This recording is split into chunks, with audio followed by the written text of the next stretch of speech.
minutes late, but always on time in our hearts. Of course, I was here in the moment that I needed to be, but my companion, Shane, somehow, even living 2.5 blocks away, still manages to walk in the door a full 5 minutes after showtime. Good work, Shane. Shane likes to blame things on the police in every respect. Today is no different. Apparently, they got around to something that kept him from being here on time. Shane, tell us a little bit about the police, why you hate them, and why they've ruined our show today. Well, yeah, I did get way late on the way here because all of Monkland, well, not all of Monkland, but a good chunk of it, certainly in the path of my commute here, was blocked off, even to pedestrian traffic. Seems there was some sort of hostage situation, which might explain why Tess isn't here.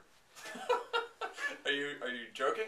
Well, no. I mean, she's either the hostage or the hostage taker. I see. I'm gonna opt for hostage taker.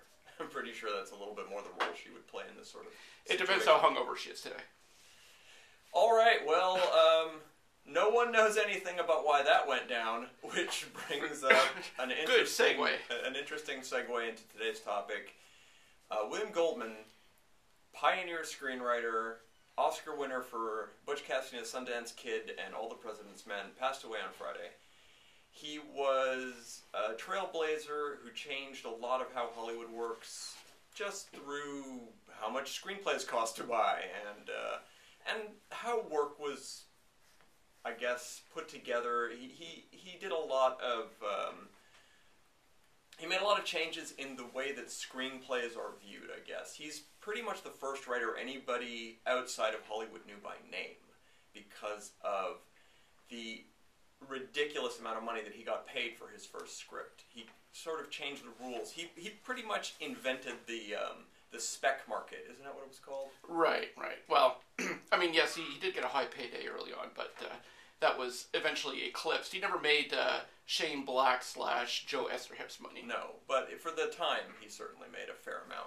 I mean, we're talking late 60s, so. Anyway, Goldman coined this phrase, which was nobody knows anything. He said, not one person in the entire motion picture industry knows for certainty what's going to work. Every time it's a guess, and if you're lucky, it's an educated one.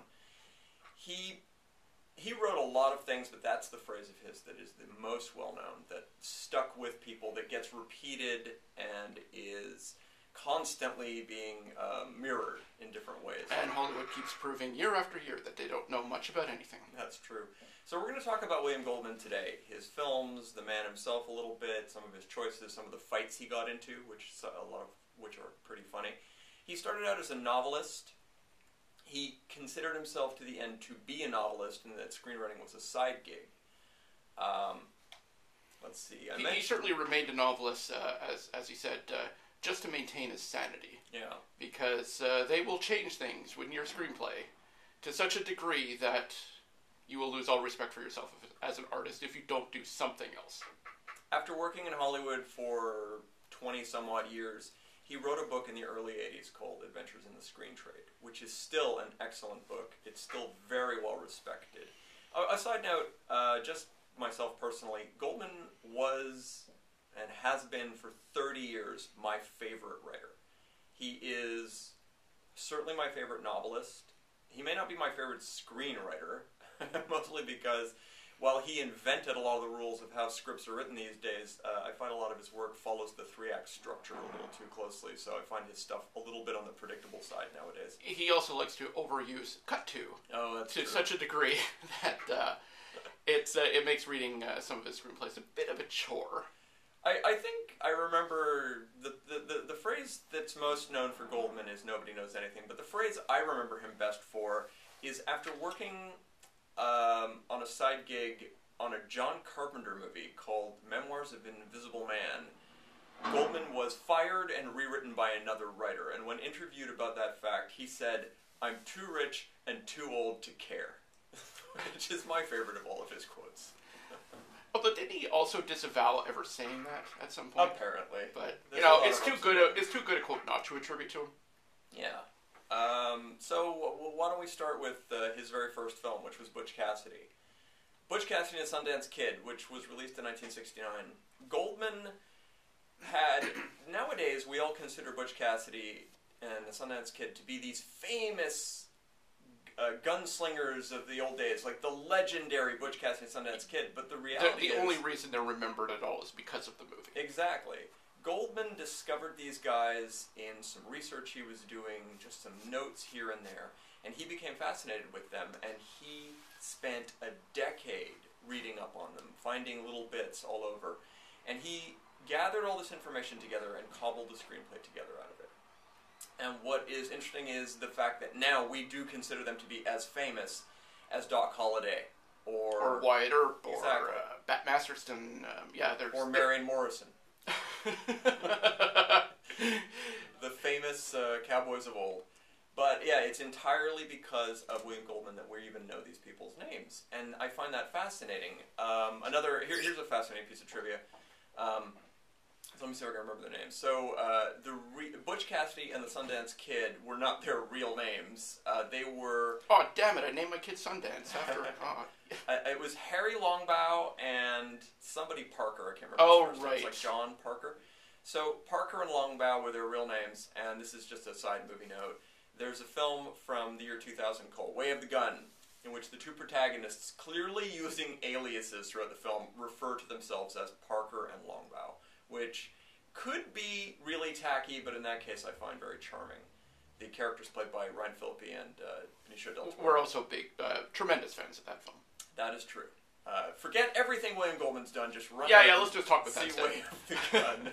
I rewatched, just a very quick side note, I rewatched Way of the Gun a few months ago, and I still think it's brilliant, but I don't think another movie in the history of film has so many gunshots.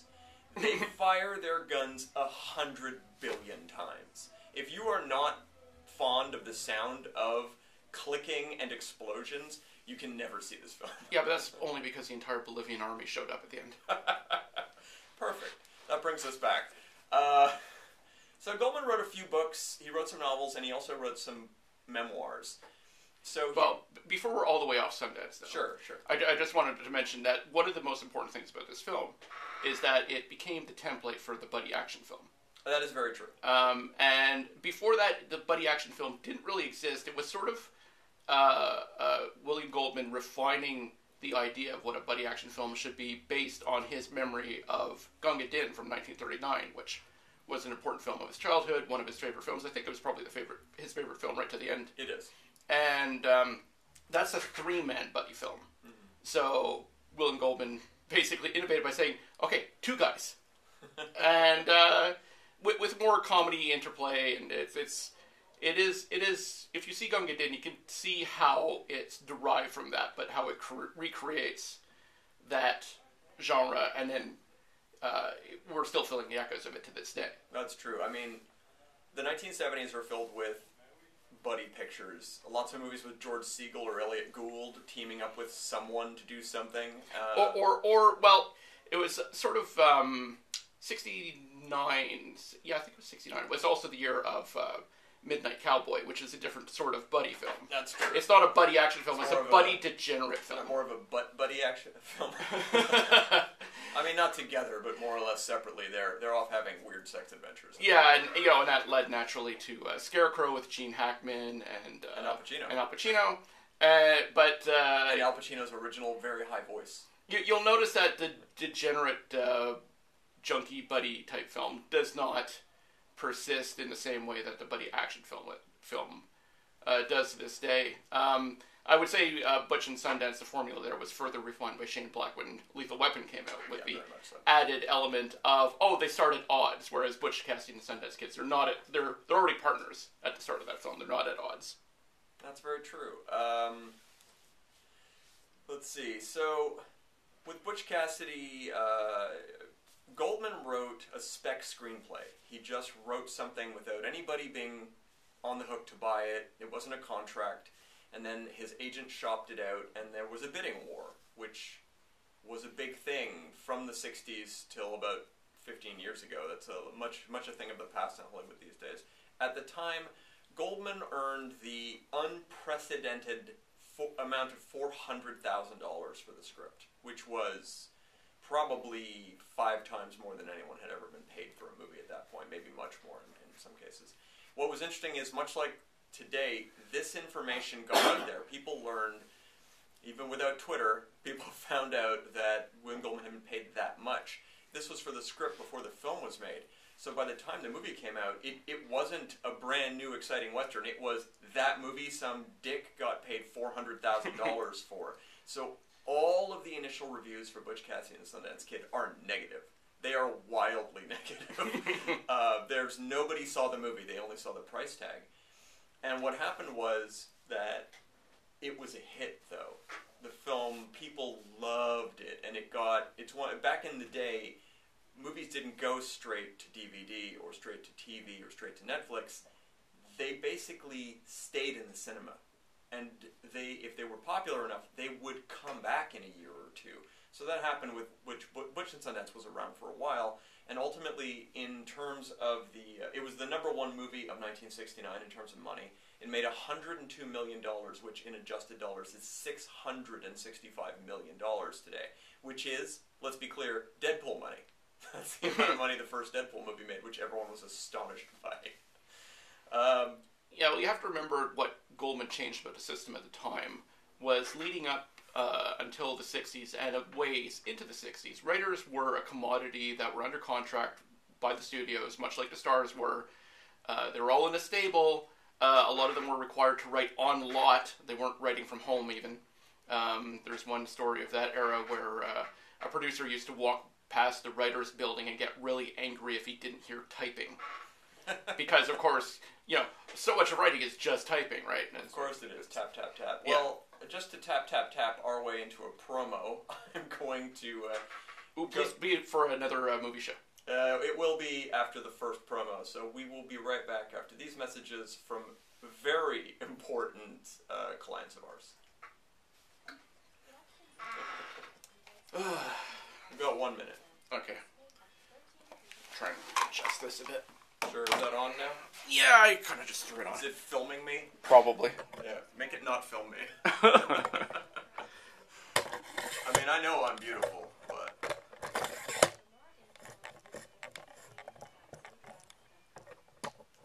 Yeah, I got your message just as I was about to leave.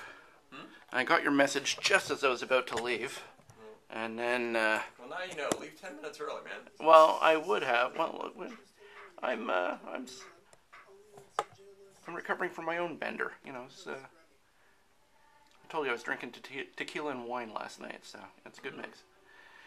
And then the police were there. Screwing up my day. All right, here we go. Okay. And we're back. I may have possibly turned the robot DJ on while I was playing those ads. I'm not sure. This is how well I understand the board. I don't know. Was that a children's choir I heard? I don't think that's queued up for. That was the promo. Okay. That was our intentional ad. Children's choir doesn't seem to be the queued up music here too often. At any rate, I didn't hear it through the headphones, so maybe we're good to go. So we were talking about William Goldman, who died on Friday at the ripe old age of 87. This is worth mentioning, I think. He had a very famous brother.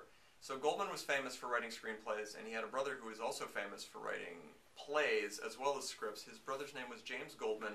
James was William's younger brother, and he died 20 years ago. Right. James wrote The Lion in Winter and Robin and Marian, a few other pieces. I really love his work, and I dearly wish there had been more of it. But when James died 20 years ago, Goldman was already 70, essentially. And I've been on death watch for him for 20 years. I figured it was just genetics, Well, I've been on death watch for William Goldman ever since 1999 when he announced that year, I don't make good movies anymore. Yeah, he said 1999 was the worst year in the history of Hollywood. Just to be clear, 1999, right off the top of my head, was the year of Being John Malkovich, I think. That one I'm not sure on. But there was Fight Club, American Beauty... The Matrix. Oh, and The Matrix, yeah. Movies that in no way changed the landscape of film. And about 40 more. It's just one of those comments, when you hear someone in the industry make that comment, you realize, oh, and now you're old and out of touch. That's sad. Right, well, we're talking about how senile and insane he got, but the reality is, for about 40 years, Goldman was in high demand. He was an extremely well-respected writer. He did a ton of work, and people loved him. So, that guy, he was kind of the number one guy for a while, although I do recall him mentioning that in the mid-'80s, he went through a career slump. As he put it, the phone stopped ringing. Nobody contacted him. Nothing happened for about 5 years. And when you're the biggest writer in an industry and suddenly no one will take your phone call for no specific reason, it can be a little jarring, I'm sure. Did he have a flop or two leading up to that? I'd have to look. I mean, not every film he wrote was successful, obviously. No, that's very true. I'd have to look through his filmography to remind myself about that. Let me see what was going on then. I mean, certainly, although I saw it in the theater and loved it as a kid, the great Waldo Pepper did not do gangbusters business. I did not know you saw that in the cinema. I did indeed. There are no credited William Goldman movies between 1978 and 1986, which is a while. Okay, well that would have been right after Waldo Pepper, and like I said, Waldo Pepper was not. Waldo Pepper was well before that. Okay. After Waldo Pepper, he did All the President's Men. Oh, okay. Well, he was shot in the arm. Yeah. It was only his second Oscar for that one. Yeah. He also did Marathon Man and A Bridge Too Far and Magic, all of which were either hits or well respected. Although, Magic's a bit trashy, but it's super trashy. But if you want, it is the apex of Anthony Hopkins' ventriloquist dummy movies. Horror movies. Yeah. Ventriloquist horror dummy movies. Well, I'm talking about all those other Anthony Hopkins ventriloquist dummy movies. They're not necessarily all horror films. Well, I like to think of it as, most of these films that you're referring to, I think of the dummy as actually being Anthony Hopkins. Well, to be clear, not a super fan. Once I saw my first, he did become a prototype for that Batman villain. Once I saw my first Richard Burton film, which I saw a few years after seeing my first Anthony Hopkins movie, I realized that Anthony Hopkins' entire career was just a pale, rich little imitation of Richard Burton. Something Anthony Hopkins... Minus the drinking and the multiple marriages to Liz Taylor. I don't know, there's still time. I think, yeah, okay. But Hopkins himself did mention that when he was a child, he met Richard Burton and decided to base his entire career on him. But the level at which he is doing a spot-on impression of him, once you know... It's a bit disconcerting. It's a bit single white female. Exactly, yeah. Anthony Hopkins is the Jennifer Jason Leigh of Richard Burton's Bridget Fonda life. But getting back to Goldman, who never worked with either Jennifer Jason Leigh or Bridget Fonda, to the best of my knowledge, he had a bit of a career. He sort of did one book called Hype and Glory, which was a bit of a journalism piece. He did this because, as a world-famous screenwriter, he got invited to do things. Two events in 1 year. In 1988, he was invited to be one of the judges on the Cannes Film Festival and decide which film would get the Palme d'Or. And in the same year, he was also invited, through Rob Reiner, who he'd made friends with, to be one of the judges on the Miss America pageant. And he wrote extensively about his experiences in both in this book called Hype and Glory. The anecdote I remember more or less best was that in both cases, on both juries, he voted number one for things that did not win, did not get picked. He chose films that nobody else liked, and in the case of Mr. America, he voted for a woman who did not make the cut. And it turned out that it was one of those, as he put it, one of those years in which everybody got one vote in the Miss America pageant that year, and one person got 2 votes, and that's the only reason they won. It was not an overwhelming victory. And when they crowned the winner, and she turned and smiled at the camera, Goldman turned to his fellow judge and said, "Is it me, or does the winner kind of look like Miss Piggy?" Which is an incredibly cruel comment. But, unless you're a big Miss Piggy fan. Yeah, he didn't say it on air, but he did write about it in a book that was best-selling. So I'm pretty sure that woman may have... There may be one or two quotes in his career that are a bit on the cruel side. That one was a bit nasty. At any rate, that was a book he did in the 90s called Hype and Glory. He wrote another book about Hollywood called Which Lie Did I Tell?, which apparently was something a lawyer or an agent of his said after getting off the phone while he was in the room. He was busy juggling clients and was telling different ones different lies in order to get his ducks in a row, and then he turned to Goldman with his hand over the phone and said, "Bill, quick, which lie did I tell?" One of the most perfect quotes for Hollywood. Yeah. Summarizing everything. Yeah. It's sort of Adventures in a Screen Trade, Part 2. Just, I mean, most listeners, most anybody out there, if you don't know who William Goldman is, there's one piece he did that is pretty much known worldwide, and it came to exist in 1973 when he had two young daughters, and he asked his young daughters, "Well, I gotta write a new project. Is there something either of you would like me to work on?" And one of his daughters said, "Princesses." And his other daughter said, "Brides."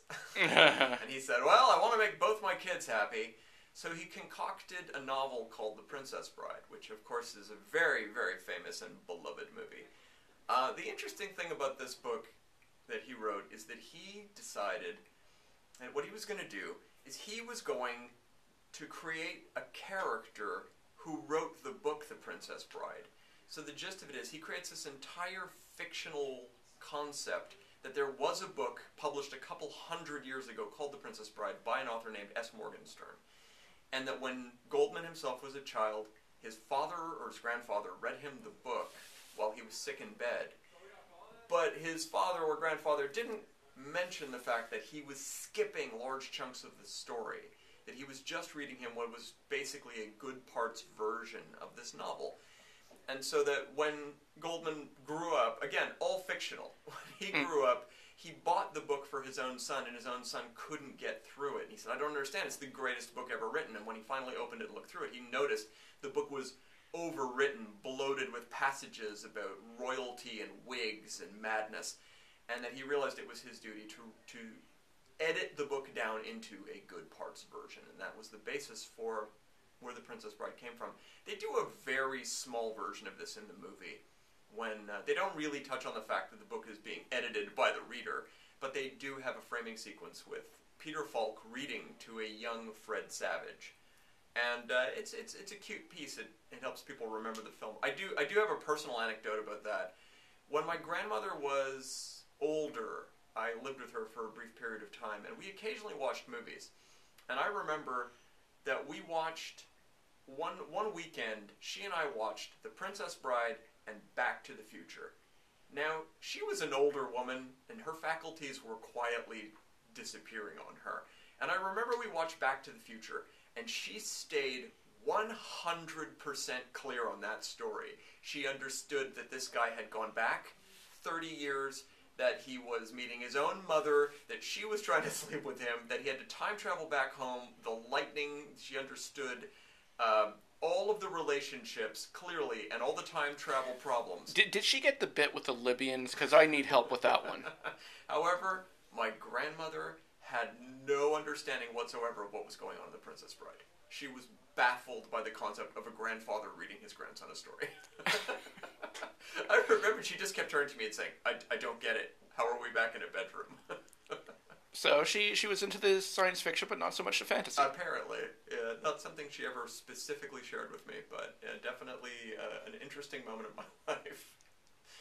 But anyway, William Goldman wrote The Princess Bride, which was made into a film. I read the novel The Princess Bride. I consider it to be a brilliant masterpiece of writing. It's beautifully written, word by word.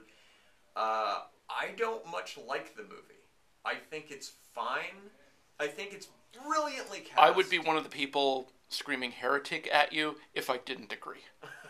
And I had this conversation only last night at a birthday party with people who were going, "Oh, Princess Bride." Is like, shut up! It's not his best film by far. Oh, God, no. But here's the thing. I think it's brilliantly cast. I think it is maybe one of the most perfectly cast movies ever. Every actor in that film is bang on 100% the person who should have been playing that character. But I don't think it's well directed. I really don't think it's well directed. The movie itself looks almost entirely like it's a bunch of actors standing in front of a green screen. So much of it looks fake that it takes me out. And there's an awful lot of iffy comedy in it that just sort of falls flat. I'm sure if you had the opportunity to see it on a big screen with a group of people who were madly in love with it and were laughing in all the right places, it would probably be a better experience. But I do find it has a lot of empty space now. At any rate, that's Shane and I dissing The Princess Bride. Yeah, well, I think it's also a matter of what generation you were when you saw it. Mm-hmm. I think I was pretty much bang on the right age. Yeah, I mean, I saw it rather later than its release date. Oh, I saw it first weekend in the cinema. Okay. It had the highest, whatever, of the time, Rotten Tomatoes didn't exist, but of the time, it had the highest critical rating of any movie that had ever been released.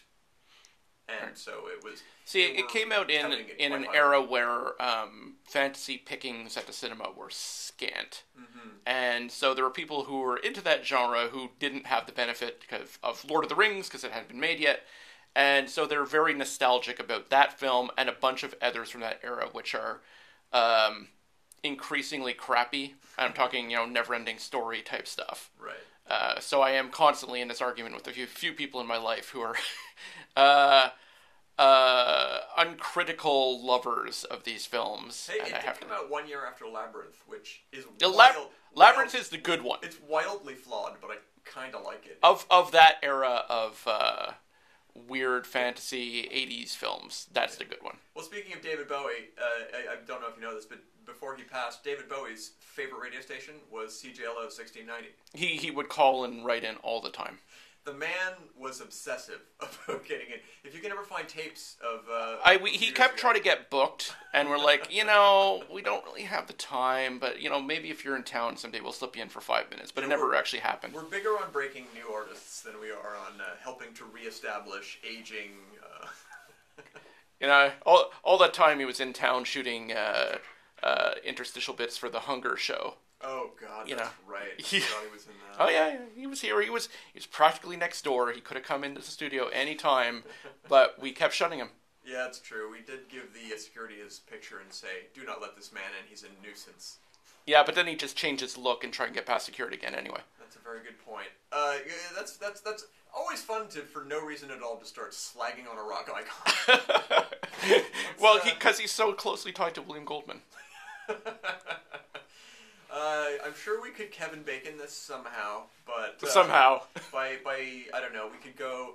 David Bowie played Tesla in a movie by... right. With Hugh Jackman.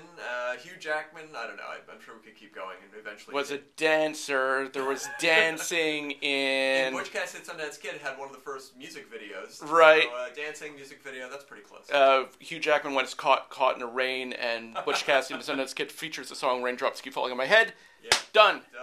Actually, that's a pretty good one to bring up. Butch Cassidy and Sundance Kid features a montage scene where 3 characters ride a bicycle, and the film basically stops while we listen to an entire song play out. This was unheard of in 1969. They basically and William Goldman himself did not care for it. Yes, well, neither do I. He said specifically, if I remember correctly, that in the script he says, and then music, they're doing the bicycle thing, and music plays, and it's romantic as hell, which was in the script. Right. And then he said, I did not picture romantic as hell being raindrops keep falling on my head. But it was an enormous hit, so who is he to argue? It's kind of a charming song in its own way. So, as I said before, Goldman was an enormously respected and successful screenwriter. He was ridiculously wealthy based on the films that he worked on. He was paid $1 million a week to work on a number of movies his name isn't even on. Films like The Last Action Hero with Arnold Schwarzenegger. To be fair, every writer in Hollywood worked on that at some point. I also believe every writer in Hollywood was paid $1 million each to work on it. Because I've heard stories about... Because there was no way that film could lose money. That's right. They advertised on the side of a space shuttle. And do you remember that? Yes, I do. But by the way, while Shane and I crapped on the Princess Bride movie, both of us are immense fans of Last Action Hero. We're the only ones on planet Earth, because that film is derided as few others have been. So you really got to wonder just where our credibility lies. Yeah. At any rate, yeah, Goldman... We have been known to tell fibs about David Bowie. So. Goldman himself, as I was saying, highly respected screenwriter, and I only learned this while reading one of the many obituaries written about him. Apparently, Goldman turned down 3 very famous writing gigs. He was offered The Godfather, The Graduate, and the original Superman movie. All 3 of which I think would have benefited from his sort of storytelling. Not that any of them seem to need help in becoming hits, but I think of them specifically, I would like to have seen his version of Superman. Because the film itself... Instead of the version written by the Godfather guy. Yeah, the Godfather guy, as well as Tom Mankiewicz in an uncredited role. But Mankiewicz apparently rewrote that entire movie. Well, considering it was originally supposed to be a Paul Newman comedy at one point. Or a Warren Beatty comedy. Or a Sylvester Stallone comedy. Or a James Caan comedy. Or if they waited a while longer, a Nicolas Cage comedy. If only. If only.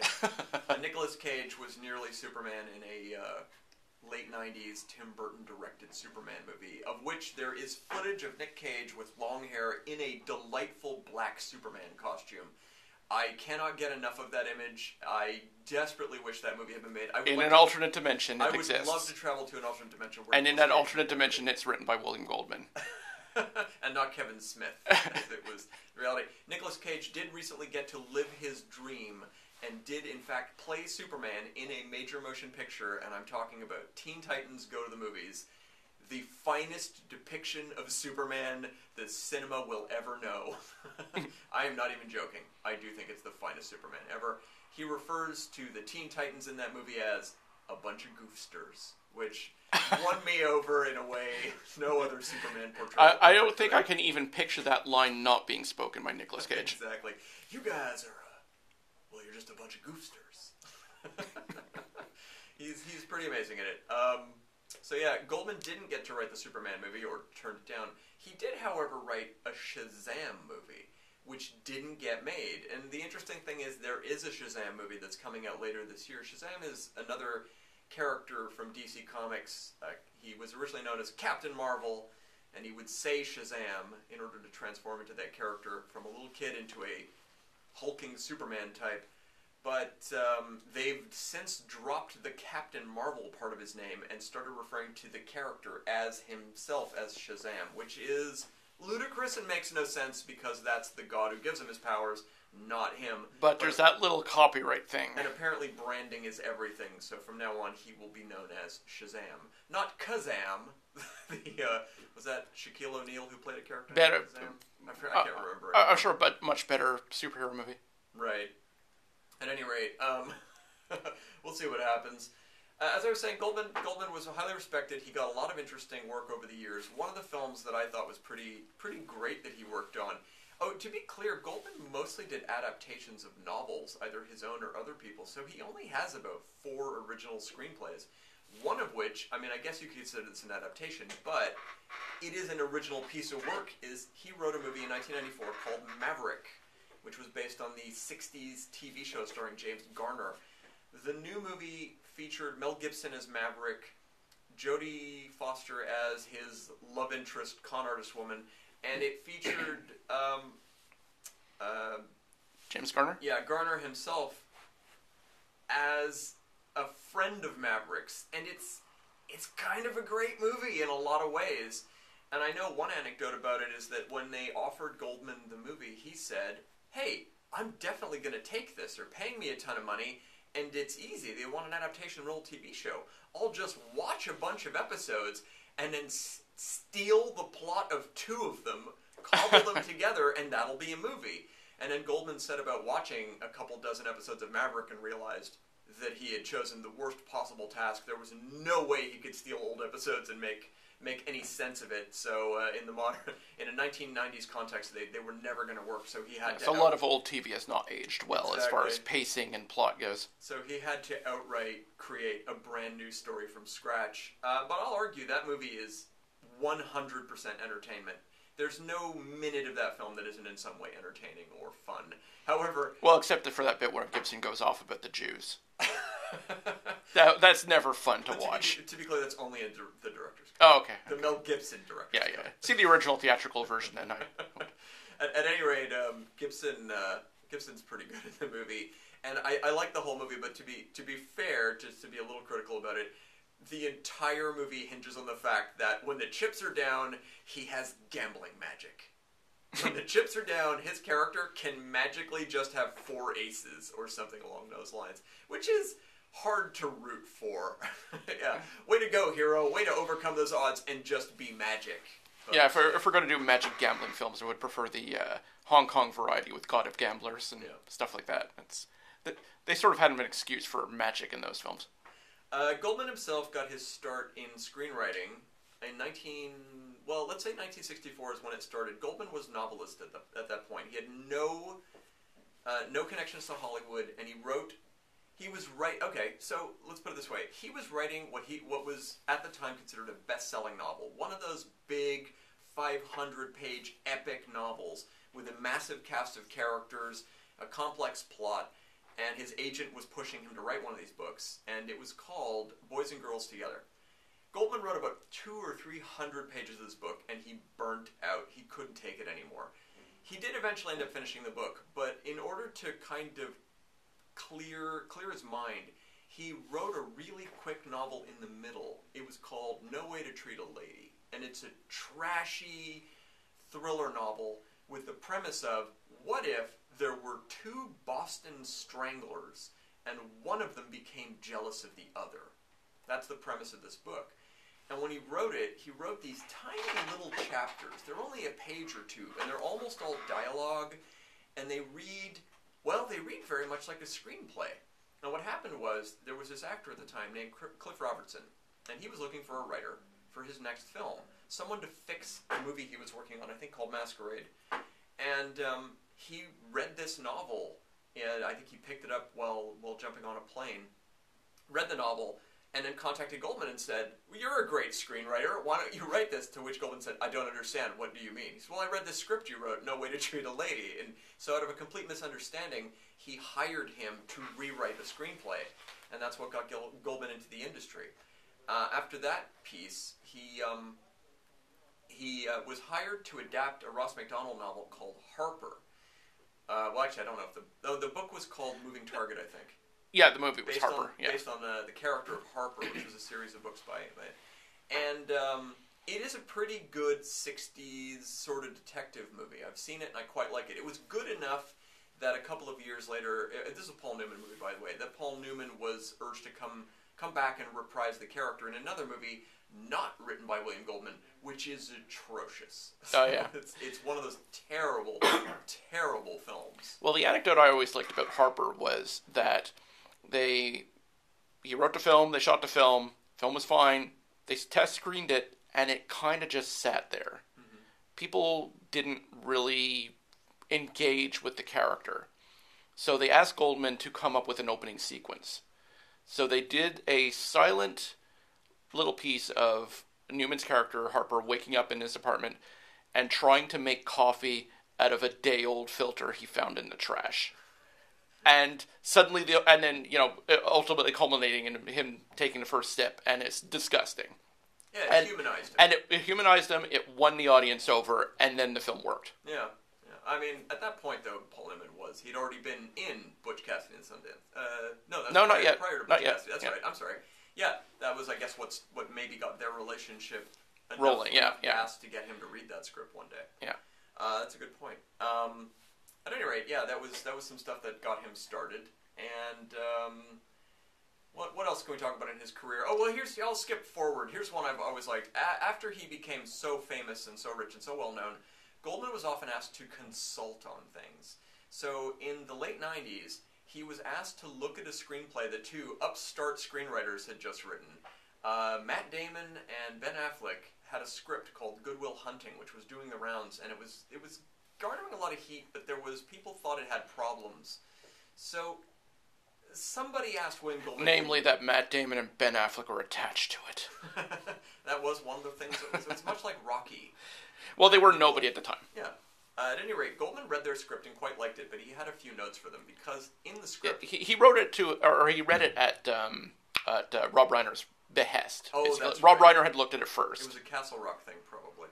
At any rate, he read it and he said, it's pretty good, the relationships are good, but it's weird how in the third act, the FBI comes in and tries to kidnap the Will Hunting character and turn him into a weapon. Yeah, because he has super math abilities. Yeah. Maybe don't make this a spy thriller, and it'll be a better film. Yeah, well, it was even more extreme than that, because Rob Reiner had already told them that exact same thing. Mm. And so when William Goldman met with Damon and Affleck, he basically said, Rob's right, That was his big no, basically. Rob's right.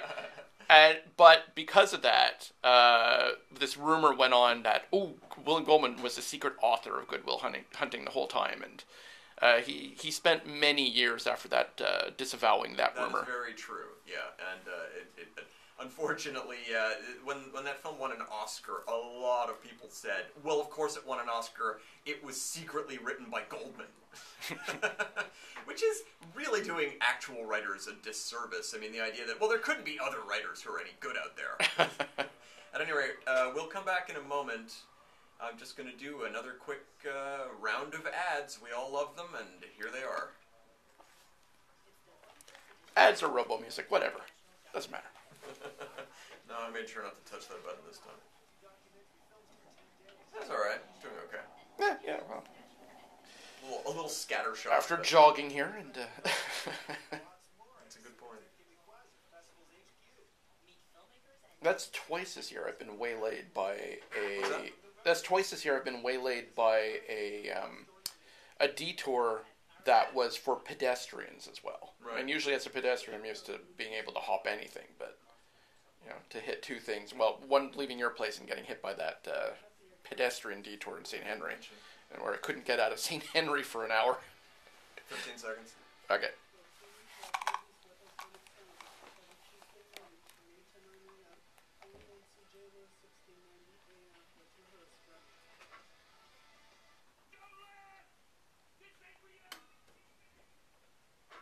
Well, okay then. We're back. That was a spirited commercial if ever I've heard one.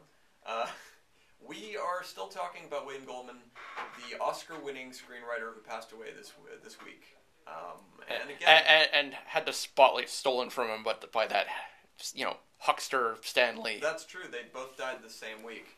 I mean, at least we can say this. William Goldman is famous for writing. He is famous for being the author of his work. Stan Lee, not to go off on a rant here, is famous for adding dialogue to other people's stories, which is the majority of Stan Lee's career. That and being a salesman. Yeah, he was a major salesman. I mean, we should do a whole episode about Stan Lee. Oh, God, no. No, we already did. What? I think we did 5 months on Marvel films, didn't we? A little while ago.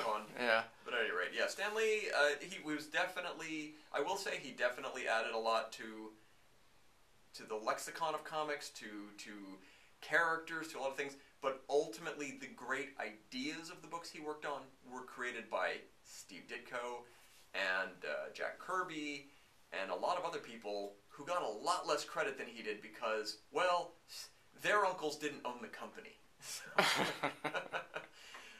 Let's get back to William Goldman's exciting career. He wrote, one of my favorite novels of his was called Heat. It was published in around 1985, and 84, 85, and it got turned into a screenplay, which was ultimately made into a movie starring Burt Reynolds.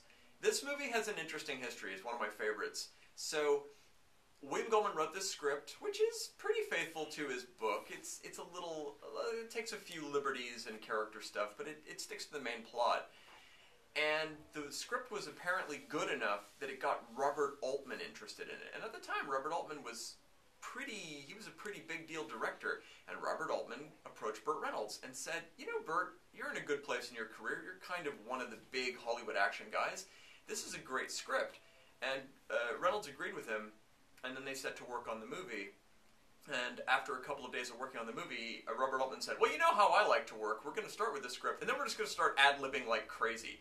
To which Burt Reynolds said, but the script's good. Why do we need to change it? And Altman said, that's just what I like to do.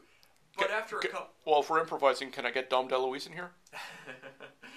That's a good point. He would have been a very good co-star on that. At any rate, Altman had to depart the project after a few months. He did work on it. His fingerprints are on it. But they had kind of a last-minute thing where the movie was a go, and then they didn't have a director. So they quickly hired another director. His name escapes me, but he was a guy who had only ever directed one Western. And when they came to Burt Reynolds for approval on the director, and they said, well, it's basically this guy or we stop the movie. Burt Reynolds pretty much agreed, sight unseen. But the producers told him, listen, he made one other movie. It was a Western that had John Wayne in it, and there was a bit of a problem. And he said, well, Reynolds said, what was the problem? He goes, John Wayne hated him so much that halfway through production he punched him out. John Wayne punched out this director. And Reynolds said, I'm sure we'll do fine. So about halfway through the production of the movie Heat, Burt Reynolds punched out the director of Heat. He did, in fact, have such a horrible relationship with him that he wound up knocking him on his ass. The movie was shut down for a couple of days while the producers figured out what to do, and the director immediately started litigation against Burt Reynolds. He was going to sue him, sue the company, sue everybody. And the producers told Burt Reynolds, I think we know how to get you out of this. And Reynolds said, how? And he said, you need to apologize and buy this man a car. And Burt Reynolds did not want to do any of this. But ultimately, he apologized and he bought the man a car. It's in his biography. Reynolds talked about this. I think it's what Reynolds considers to be his greatest defeat.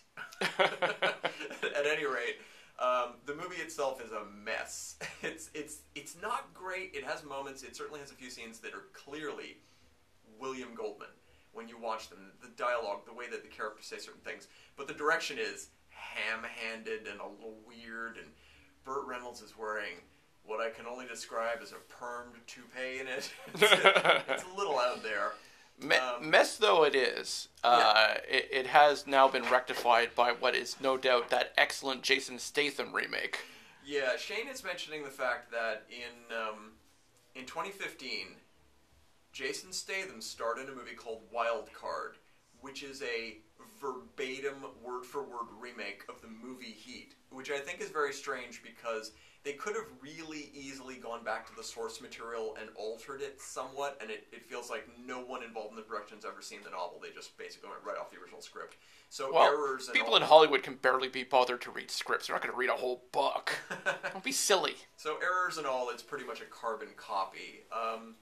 It's worse than the Burt Reynolds version, although it has moments that are exactly directly Goldman writing. So it's not a total failure. I have a fondness for the Burt Reynolds version. I like them both. They're terrible but wonderful. I don't know. Maybe what we should do is spend a moment or two talking about the good William Goldman movies. I mean, other than... Well, I want to bring up an obscure one. Yeah, right. Okay. I think I know which one. Yeah, you already know which one. Mm-hmm. So I'm a tremendous fan of Jaws. Mm-hmm. And in the 90s, William Goldman, he was vacationing in Africa, and he heard this story about two rogue lions who had been feeding on the employees of a train company they were laying tracks, and these lions, very uncharacteristically, started to feast on the humans regularly. They just developed a taste for it. And there were other aspects of the story that were just incredibly weird, and William Goldman's wife said to him, that's a movie. And he agreed, and he went back to Hollywood and pitched it. And so they made a film called The Ghost in the Darkness, which was the names given to the two lions by the locals. And it is one of those crazy true stories where even the ad campaign said, only the most extraordinary, weird crap in this film is the truth, and the rest had to be basically invented for plot reasons. But the craziest stuff in that film apparently did happen. And the funny thing is, when it was done, it is a structural remake of Jaws. It's so close. If you just switch Amity Island to Africa and switch one shark for two lions, you have the same film. And despite taking place in the 17 or 18, was it? 1800s, yeah. In the 1800s, I was pretty astonished at the end when that oxygen tank rolled out from the bushes. and Roy Scheider came out of nowhere and shot it, yeah. It's worth mentioning that this movie stars Val Kilmer when he was famous, and Michael Douglas. What's quite funny, though, is that basically the Val Kilmer character is the person who lived through the real ordeal, from what I understand. Yeah. But the Michael Douglas character is an entire fiction. He was created... Well, he's a composite character. Yeah, he was created in order to make sense of he represents all the hunters they hired to try and take care of this problem. Exactly. And hilariously, when Goldman pitched the screenplay, everyone said, how about a little more of this Michael Douglas character? Let's beef up his part. They correctly identified that he was the Quint of this movie. Exactly. So at any rate, they tried to push for more of that, but Goldman held to his guns and kept the story as it is. Yeah, it's a great movie. It is a pretty great movie. I will argue that any movie with a dream sequence loses one entire point on the... But it's an effective one. When I show that scene to people, everyone's like, oh!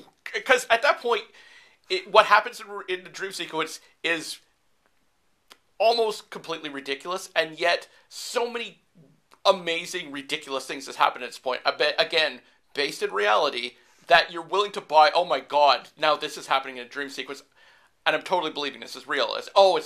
Thank goodness one horrible thing that happened in this film is a dream sequence. Yeah, I go the other way and say from the moment that scene starts, I almost lose complete belief in the movie itself. So for me... It doesn't help that it's a CG lion in the 90s, but, yeah, It takes a lot of the reality away of that moment. But anyway... the funniest thing when I was reading about the case history of this versus the reality is that probably the biggest thing William Goldman had to change, or at least the production design had to change, was they gave the movie lions manes. Because the real lions, it was such a thorny environment that all the lions there did not have manes because it would just get scraped off by the thorns. I had no idea. And it's like, oh, no, it's a movie about lions, yet they have to have manes. That's very true. So yeah, that's one of his originals. He only, like I said, he only had a few originals in his career. Butch Cassidy. I'm looking through the list, and wow, it's almost all adaptations of his work or others. And then we get to his next original film right after Butch Cassidy was in 1992. He did a film called Year of the Comet, which I'm very fond of, which is a little romantic adventure film about a man and a woman who meet while chasing down an obscenely large bottle of wine. And I don't think any movie has ever tanked harder than this film. No one went to see it. No one found the thought of two people chasing a big bottle of wine to be at all charming. It also starred pretty much unknown actors. It was Tim Daly and Penelope Ann Miller, who were both about to become famous, but never really did. That's the thing. They're both people who were sort of relegated to middle fame. So it wasn't the movie that broke them, and yeah, it sort of lingered and disappeared. At any rate, I love that little movie. It is clearly written in Goldman's voice. It has charm. It's got fun moments in it. It has one or two strange directing choices, but I think it's a lovely film. So I most highly recommend it. It's called Year of the Comet. It's just a charming little movie about people having a little adventure in Europe, I guess would be the way to put it. Yeah, after that he did Ghost in the Darkness. And that's about it for his Absolute original. Power was original, wasn't it? Oh, no. It was no. Oh, that was a work for hire. Based on a trash bestseller political novel. Okay. I remember that because he talked about the meaning he had, because Clint Eastwood directed that film, and it's a minor film, and Goldman readily admits that, yeah, it didn't do well, it was just a forgettable little film. But it does have a 30-minute opening sequence, which I think is silent, something along those lines. Yeah, now that you mention it. Yeah, I saw it when it came out, but I have not seen it since. Yeah, that segment is interesting. Mostly what I remember is Goldman talking about going to Clint Eastwood's house to get notes on his first draft. Mm-hmm. And he sat down with Eastwood, and he was waiting to hear the relentless laundry list of notes, which is what happens with every screenplay. And Eastwood basically said, "Oh yeah, the thing with the thing, or maybe emphasize that a little bit more." The thing with the thing. Well, it was some minor little petty thing. It's like maybe emphasize that a little bit more. And then one of Eastwood's 50 children from 50 different women came in, a toddler at the time, and Eastwood just brightened up and started playing with his kid, and that was it. Meeting was over, and William Goldman said, "This is the best meeting I ever had." Well, we're rounding the corner to the hour, unless you feel like talking into it because nobody is showing up to take over the next show. Do you want to do a few more minutes on Mr. Goldman? Well, if you have anything else to say, let's hear it. I mean, I mentioned before he's my favorite author, so it looks like we're going to go a few minutes over today, folks. Lucky you. And for those tuning in at the top of the hour, we are talking about William Goldman, the famous screenwriter and author who passed away on Friday, and his body of work. Yeah, he's got a lot of work. He has a lot of material that continues to go unproduced. Yes. He I do lament his pirate movie. That's that did not happen. Exactly the one I was going to bring up. I can't remember if it was a Blackbeard or It was Blackbeard and I'm trying to think of the other pirate's name, Stedman something.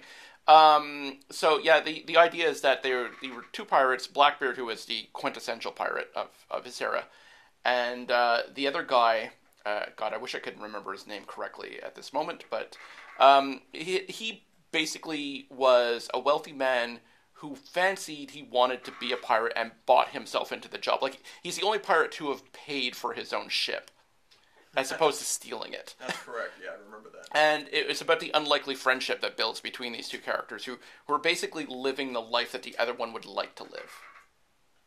But at the time, pirate movies were on the outs.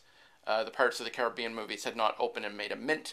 So the idea of pirate movies, they all lose money. We're not going to make a pirate movie, even if it's written by William Goldman. So it never happened. Available. If only. The other guy's name was Major Steed Bonnet. Ah, there we go. So there we go. A little bit of that. Yeah, I just like the idea. I think it was. He said the premise was that these two guys met and became buddies. So it was another buddy picture idea, and I love that concept. If we want to talk a little bit about some interesting work he did over the years, or things that got done from his work, which is, there's a few of these. He has he's uncredited, but he did a draft of the movie Papillon, which he's still, if you read IMDb, he's credited for it. So he definitely had some sort of influence on that film.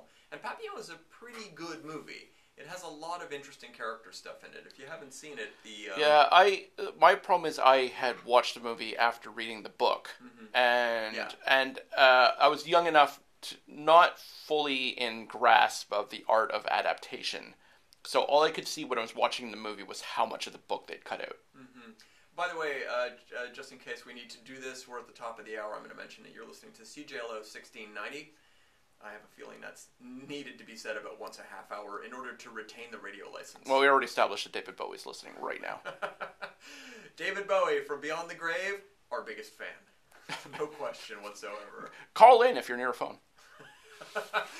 Why is the phone blinking? Now I'm getting upset. At any rate, yeah, so Goldman, he worked on Papillon. Here's an interesting note. I did not read the book before I saw the film, so I was caught up in that story. It's a pretty good one. It's a Steve McQueen, early Dustin Hoffman movie, and it has some harrowing concepts in it, like where do you hide stuff when you go to prison? And they really take that a little further than you think they would in a 70s movie. Papillon was recently remade as a movie starring Charlie Hunnam and Rami Malek, is that his name? The guy who's in the Freddie Mercury biopic. At any rate, there's a recent remake of Papillon, and as I was mentioning before about how when they adapted Heat twice, Goldman's book twice, they did it a disservice by just reusing the screenplay. Wow, did they ever just reuse the screenplay from the 1973 Steve McQueen movie? Far, far too closely. Is it just the same material? And you could have gone different places. That's a much richer book than the film allowed for. There's like a continuation by what's it, Henri Carrier? They actually wrote the original. Kind of in the new movie have an epilogue that is a little closer to being a continuation than the original film had, which I did appreciate. I didn't hate the Charlie Hunnam film. It has its moments, but Charlie Hunnam is such a minor lead actor. I don't find him that compelling. Anyone who's ever watched Sons of Anarchy, if you're really watching that show, it was a little hard to buy him as the hard-nosed leader of a gang when in every single scene when he's speaking, there's a wisp of his British accent under his angry, I don't even remember where that show took place, but let's say it was the South, under his southern drawl, little British accent. It didn't quite win me over.